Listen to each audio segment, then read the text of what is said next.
Bola paytimni eslayman, to'ylar hovlilarda bo'lardi. Bir hafta 10 kun oldin to'y qilish uchun yer tayyorlanardi. To'y oldi maslahatlari bo'lardi, sabzi to'g'rar marosimlari bo'lardi. Kimdir samovarda choy qaynatardi, kimdir o'choqlarda ovqat qilardi, kimdir non yopardi. Hamma qarindosh urug'larni o'zini bir vazifasi bo'lardi. Begona bo'lmas edi.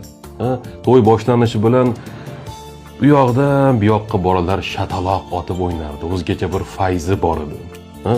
Mehr bor edi, oqibat bor edi, odamiylik bor edi, muhabbat bor edi.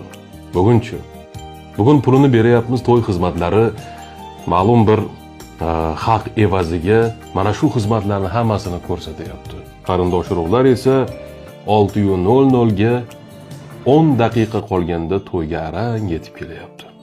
Qani oqibat, qani mehr, qani o'sha muhabbat?